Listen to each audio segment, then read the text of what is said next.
We gon' stack it up, stars, stack it up, stars, stack it up, stars. When I'm talking to you, I'm talking to me, I'm talking to God. All the hate that we got, who knew we come through and take it this far? Every song be like dope, I'm cooking up hard, I'm cooking up hard. We gon' stack it up, stars, stack it up, stars, stack it up, stars. When I'm talking to you, I'm talking to me, I'm talking to God. All the hate that we got, who knew we come through and take it this far?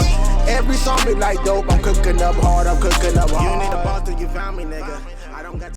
Let me just start off by thanking you for joining us today. And I want to give you both an opportunity to tell us a little bit about yourself. And we'll start with Sapphire. Okay, well, what's up, my friends, my jewels and gems? My name is GKSuper. I am basically the creative business behind Super Records ENT. I recently, maybe like 3 years ago, really started getting into music myself and getting on the mic. I rap and I sing as well. And GKSuper really does like the engineering, the mastering, the beat making, the mixing, and like just making sure that the levels and the lyrics and the sound is phenomenal. I'm usually the one that usually puts like the cover art together. I put the ISRC codes, the tracking, the copyrights. Like I do all the business stuff behind the scenes, but also I'm very creative. I'm very in the scene as well. I like to be behind the camera, but I definitely can be in front of the camera as well. And I dance. I love fashion. I created our merch, our logo. You know, we represent today. And yeah, so I love crystals, which is why one of my saying usually is my friends and my jewels and gems, because I love crystals. I love all things frequency, energy, and just like glitter. You know, glitter and cute stuff like that. So that's pretty much about me. This is GK. I'm an artist, producer, songwriter, very, very creative. We've been developing our brand for a while, and like I'm just a person that's willing to take the extra mile to be able to get anything done that we need to get done. Like any vision we have, any dream we have, we always make sure like I'm the driving force. Like I'm gonna put everything on my back to make sure whatever needs to happen is gonna get done. Like whether it's the financial situation or whether it's like basically backing her up for her ideas, I make sure whatever idea she has towards the business is always gonna be done. Like whether it's connections, whether it's just motivation, you know, I make sure she's motivated because she's so smart, you know, and I'm just like the power force behind Sapphire's ideas. So you guys are a dynamic duo. That the Super Records Entertainment is like a super creative machine, if you will. Right. Yes. Machine. Okay. That sounds good. Yeah. It is. That's what it sounds like to me. So let me ask you this: what is it like being an independent label versus being signed to a larger conglomerate? What are the benefits to being independent? Well, I would say firstly is you get your own creative freedom. You can you're not so confined or limited to a certain look or a certain style or a certain sound. You don't have to stay in a certain niche per se. With our particular sound, our genre, we kind of dip and dab into like rock, a little bit of R&B, a little bit of hip hop, a little bit of pop, you know, so I feel like we can kind of move how we want to move. I feel like that's a great benefit as flexibility. As a creative, you want to be able to express all your emotions, all your feelings, all your ups and downs, all your, you know, your emotions. So if you don't have that flexibility, then you don't really have the creativity to really express your ideas and your feelings the way you really want to. And I feel like having an independent label for yourself is catered and customized for you, and not something that somebody already has established and is putting on top of your look or your art. You know, you're building it as you want to go. Independence is the big thing then, right? Yes, definitely. And then you have more creative control, not only in that aspect as like the artistic side, but the business side too. You be able to control your masters. You're able to actually understand the intricacies of any business thing that's going on when you're actually trying to put out your music. You're going to learn about copyrights. You're going to learn about like all the marketing things, and it means that whatever you actually gain from your ventures, you also get to get back either double, sometimes even more than that, just depending on how you set up your business, like whether it's a LLC or an S corp.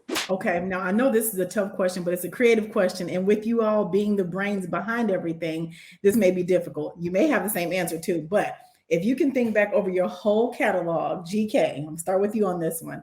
What is your absolute favorite piece of work that you've ever done, like of all time? And why? It might be It's Been a Minute. That was a good one. Yes, and that one we haven't even dropped officially on YouTube for our Super Squad just yet. It is on other platforms like Spotify and Apple.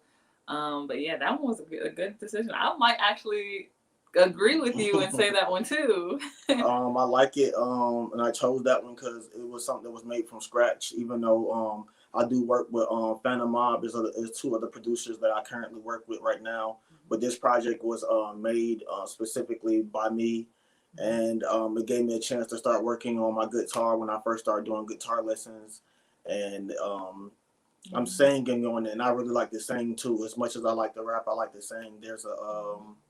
It seems more natural when I'm singing than it is rapping sometimes. It's more thought out when I'm rapping. When singing is involved, it's more feeling it. And I think with that specific song, your lyrics and your storytelling was so phenomenal. It was such a vibe, and it's so relatable, and it's so simple though, but it's so relatable, and like the feeling is there. So I was like, yeah, this storyline, and this, like, it makes you want to be with your significant other or your lover or somebody you're missing. Like it's a vibe, and then it has at the end of it has a whole guitar solo that's just, I was like, yes, GK, yes. And I was basically writing it because I was about to leave on a plane where I wasn't going to be around her for a while. And I wanted to write her a song before I left. I think it was actually the longest we've ever been apart. I think it was like 2 weeks or so. Yeah, he was leaving on a flight, and I was going to see him for like a week and a half, 2 weeks. And that's when he wrote the song. I love how you talked about the feeling of the singing versus the rapping part. Rapping, you've written the lyrics, you know what you're going to say, but the singing, especially with you being new to guitar and playing a solo at the end, that means you were probably really vulnerable on that. Tell me about vulnerability as an artist and being okay putting that out there. It kind of comes with the territory. When you are putting yourself out, you're going to be exposed to a lot of different viewpoints from other people. Like, people are going to see parts of you that you may not necessarily want them to see, but I think that you have to have tough skin in order for you to be able to be in this type of industry in the first place. Being vulnerable to me is natural because I'm a very honest person, and I don't mind people getting their own perceptions of me, whether good or bad, because I've already accepted who I am. And, it's nice for people to accept me, but my mom always told me everybody's not going to like you. So it's just something that I've already come accustomed to and already accepted. Yeah, and especially because we are an independent label and developing this is a huge learning curve. Learning, period, which is what we're here on earth for, is life. Learning is a vulnerable place because you don't know something. And then you have to learn it to get to understand it or learn it. And then you might actually learn how to do it and not get it right the first couple of times. Nice. That's vulnerable. It makes you look like you're making a lot of mistakes or you don't know what you're doing because you really don't. And you're just winging it. It's just a part of the process. It's a part of growing, and it's a part of learning something you're really passionate about. Like, even like you were saying about the guitar. If you don't know what you're doing all the way, then, you might make some mistakes, and people are always going to, criticize those things. But the fact that you're confident enough or even passionate enough to put it out still with the mistakes and with the vulnerability on the table, it shows so much like courage. So it shows like your heart, it shows your passion, and it shows that you're human. Vulnerability shows that you're human, and we're not robots out here. We're not like, and they even make mistakes. Yeah. So it's like, it's kind of like, it makes it more relatable to me. I feel like being vulnerable and accepting your mistakes, accepting your growth and watching the process, it's beautiful to me. It's a part of the art. And it's like falling forward, like you're feeling forward. Yes. Like the progress is still showing. Like even if you get 1% better because you made that mistake, you're gonna be able to capitalize on it the next time you're actually willing to do that. So I feel like every loss is still a win too. Like even being vulnerable, it still shows like you're willing to take a risk or a chance that other people are not willing to. That answer is so impactful and powerful, especially because some people feel that vulnerability is a weakness, but it really isn't. It's relatable. People press play on your stuff because that takes them back to a time where they know exactly what you're experiencing because they felt it too. And I love the fact that you guys are willing to try new things, like you said, Sapphire, and just if we don't know what we're doing, we're figuring it out. And like you said, GK, failing forward. The 1% thing is really big because people look at steps. Some people think you should take really huge steps, but 1% is forward movement, and it helps you the next time. So speaking of that, what are some things that you all do to constantly perfect your craft along the way? I would say we check in a lot with each other. We if we're not feeling comfortable or we're not feeling motivated or confident, we kind of always check in with each other and kind of get the baggage or anything about life or stresses out the way to kind of stay focused, to stay motivated, to keep grinding, and stay as organized as we can be, as setting a schedule, setting things to check off our list to make sure we're progressing and we're continually moving forward. Right.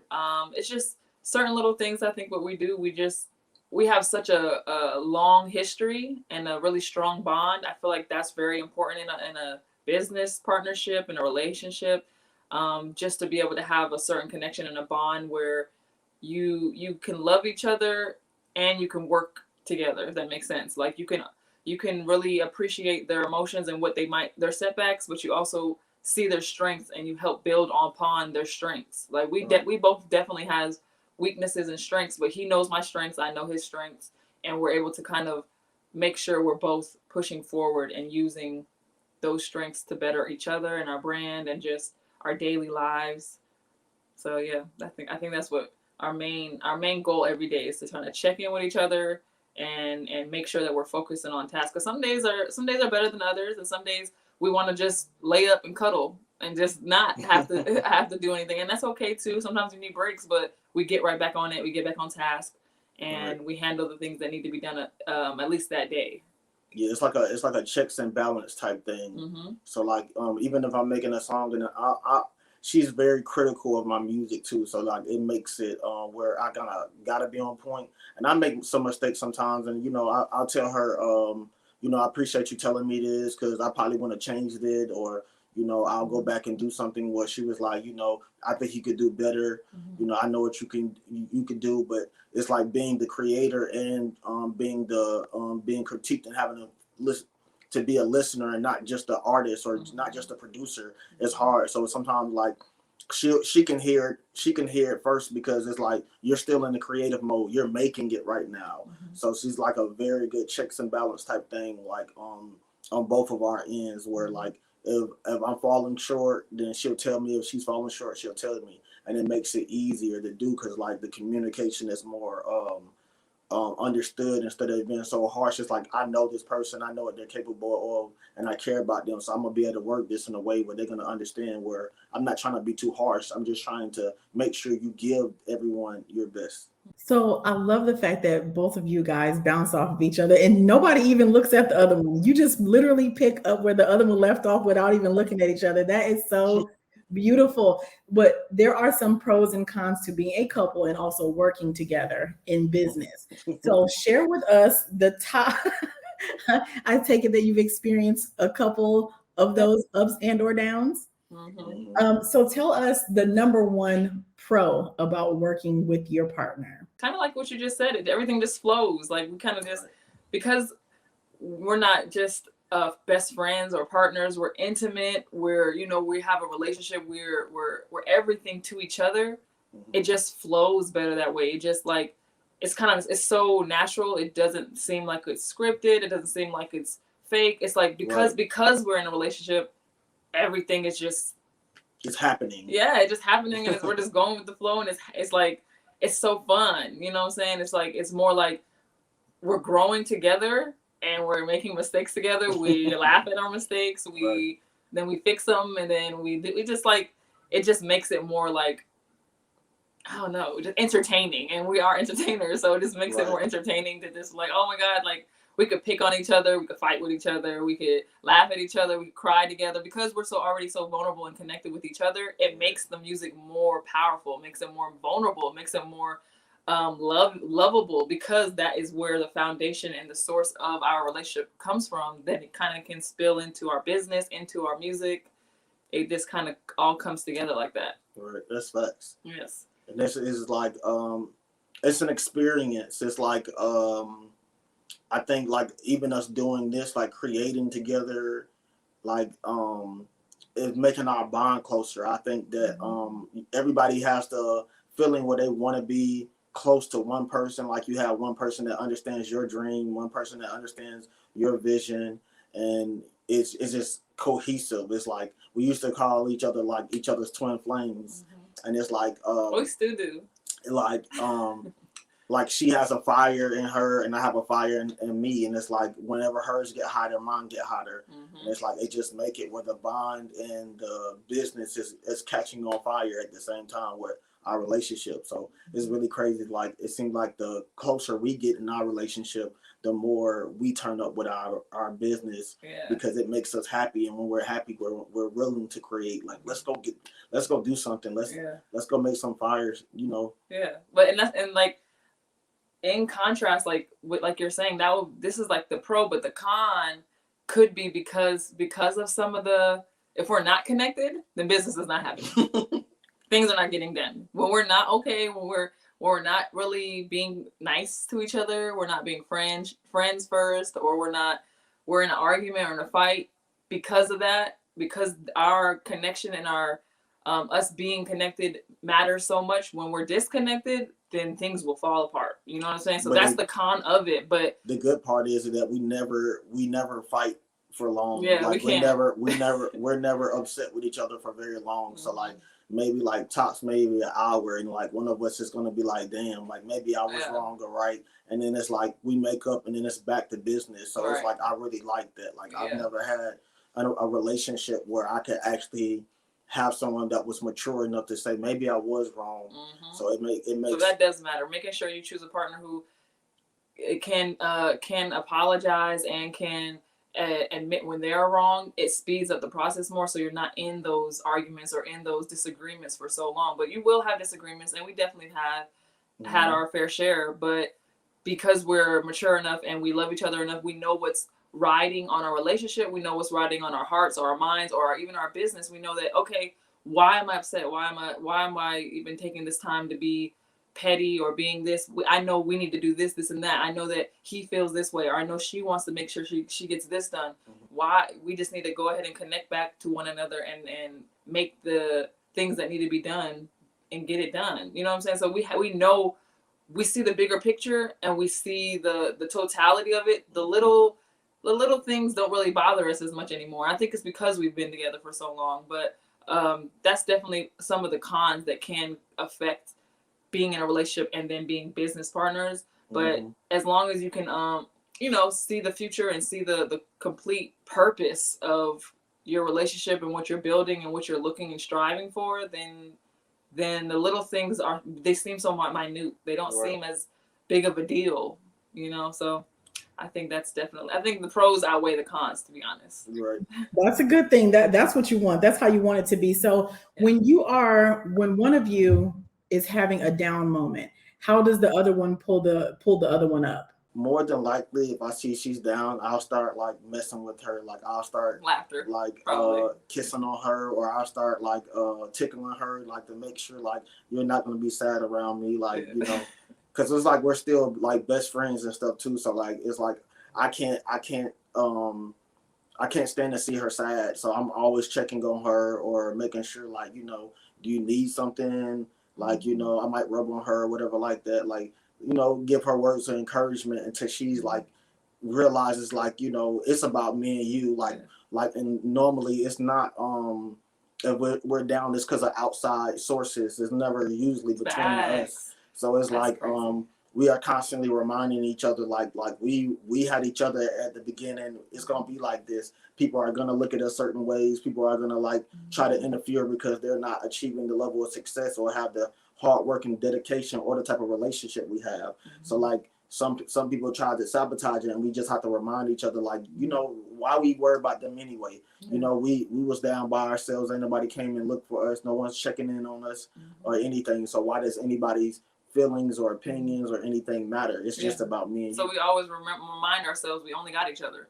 And at the end of the day, like, I think that's what's so beautiful about it, is because we have the bond that we have is us first, because we had nobody in the beginning, because nobody saw what we saw, which is our vision. So we have to make it come to life. We don't expect everybody to understand what's going on in our relationship or our minds or our goals. Like, we see the vision. So because we see it, a lot of people will try to not believe in you or discourage you, but we kind of always just pick each other back up by reminding ourselves that whatever anybody else is trying to infiltrate our relationship, because usually, like he said, like, it don't really be us mad at each other. It could be outside, so it could be something external. It's usually not us irritated with each other or us mad at each other. We're usually irritated about something I just did or went to go do, or he went left and was talking to somebody and he got irritated with that. And then, you know, that energy, you bring it back to your significant other. It's usually that, but we always kind of like dismantle all that and realize, oh, we're not really mad at each other. We mad at this or that, or I just need this, I need that. Usually sometimes it's a listening ear. Yeah, you just need somebody to talk to and just get that out, vent to, and just express it, get it out, and then you'll be okay again. And that's usually what happens with us. Like, usually I'll just ask him if he needs something or he wants something. It's usually food or something to drink. You need me to rub your head. I'm hungry right now, guys. Yeah, just anything. Like, usually you just offer what you know that they like. And for us, like, we kind of know our love languages already. So that's very important. I would say in relationships is to know how the person receives love. We both like physical touch. So like he said, he'll tickle me or rub me, or, you know, I'll rub on his head. So, you know, and then like communication is definitely our strong love languages. So just certain stuff of just knowing your partner, and when they're down, how to pick them up. It becomes something easy, and you know how to just make them feel better. I don't know. It's just, you just got to learn your partner.